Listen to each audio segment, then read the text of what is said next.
सरकारी प्रधानमंत्री किस लिए होगा?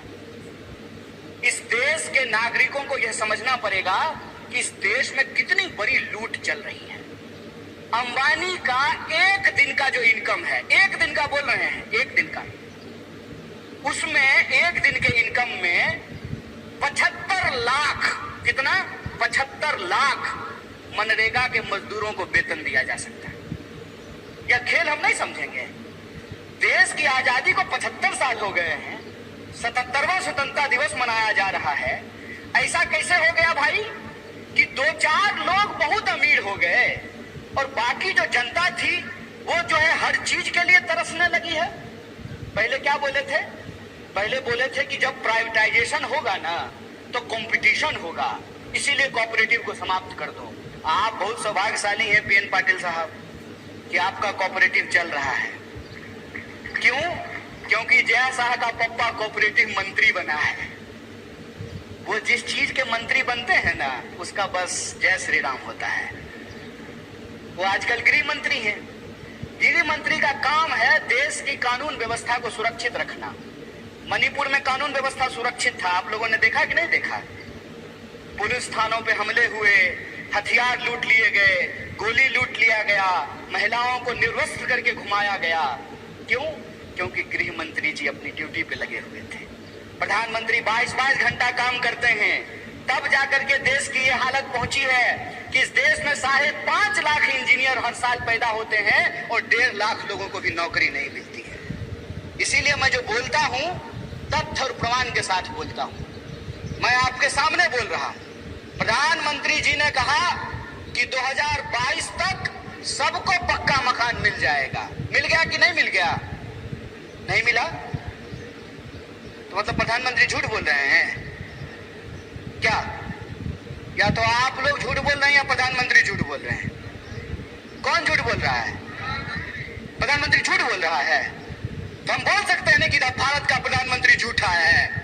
बोलिए, नंगा को नंगा कहेंगे कि नहीं कहेंगे? झूठा को झूठा कहेंगे कि नहीं कहेंगे? और हम कहेंगे जो झूठ बोलेगा उसको झूठा। और तुम्हारे इलेक्शन डिपार्टमेंट में कितना दम है वो हम देखे हैं। जब आ रहे थे ना कोल्हापुर सिटी से मसाल के पीछे पीछे, तो कोल्हापुर का जेल देखते हुए आए हैं। जगह है कितनी जेल में तेरे देख लिया है, देखेंगे, देखे हुए हैं।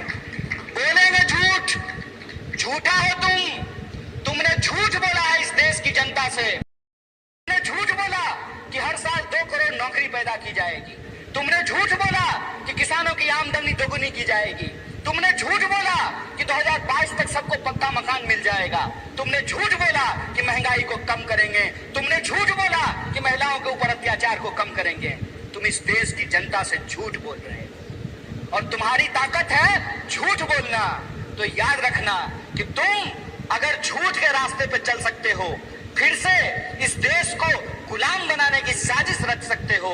जिन अंग्रेजों की चापलूसी करते थे, आज उन्हीं दोस्तों के साथ खड़ा होकर के अगर उस देश में तुम कंपनी राज लाना चाहते हो तो तुमको बता देना चाहते हैं कि हम भी महात्मा गांधी के राह पे चलने वाले लोग हैं। तुम्हारे झूठ का मुकाबला सच से करेंगे और तुम्हारे झूठ को हराएंगे। यह लड़ाई 2 तरह के सोच के बीच की लड़ाई है। एक तरफ वो है जो दिन दहाड़े बिना किसी लाग लपेट के झूठ बोलते हैं।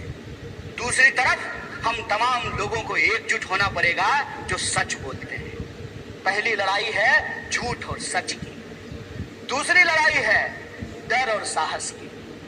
बताइए, शहीद आजम भगत सिंह 23 साल की उम्र में हंसते हंसते फांसी के फंदे पे झूल गया। झूल गया कि नहीं झूल गया? बटुकेश्वर दत्त, सुखदेव, राजगुरु, चंद्रशेखर आजाद झूल गए कि नहीं झूल गए? और आप जान लीजिए, जितने क्रांतिकारी थे उनका केस अगर कोई लड़ता था तो उस वकील का नाम पंडित जवाहरलाल नेहरू था। इस बात को याद रखिएगा। ये झूठ बोलते हैं, ये झूठ बोलते हैं, हमारे इतिहास को तोड़ने और मरोड़ने की कोशिश करते हैं। तो जो क्रांतिकारियों की परंपरा है जो वीरता के साथ खड़ी होती है, तो एक तरफ अंग्रेजों से माफी मांगने वाले डरपोक लोग हैं, एक तरफ अंग्रेजों की चापलूसी करने वाले, जासूसी करने वाले डरपोक लोग हैं, दूसरी तरफ हम साहसी और बहादुरी लोगों को इकट्ठा होना पड़ेगा। तो दूसरी दूसरी लड़ाई है साहस और डर का, और तीसरी लड़ाई है कि वो समाज को हमेशा बांटने का काम करते हैं। हमेशा कभी जात के नाम पे बांटेंगे, कभी धर्म के नाम पे बांटेंगे। जहां धर्म होगा वहां धर्म का झगड़ा लगाएंगे, जहां धर्म नहीं होगा वहां जात का झगड़ा लगाएंगे। आप मणिपुर का उदाहरण देख लीजिए, वहां आपस में लोगों को लड़ा रहे हैं कि नहीं लड़ा रहे हैं। आप हरियाणा का उदाहरण उठा करके देख लीजिए, वहां कैसे लोगों को लड़ाने की कोशिश की। आप उत्तर प्रदेश देख लीजिए, आप महाराष्ट्र देख लीजिए, तमाम राज्यों में ये राज्य के जो लोग हैं उनको आपस में बांटते हैं। क्यों? क्योंकि अंग्रेजों से इन्होंने एक चालाकी सीखी है, फूट डालो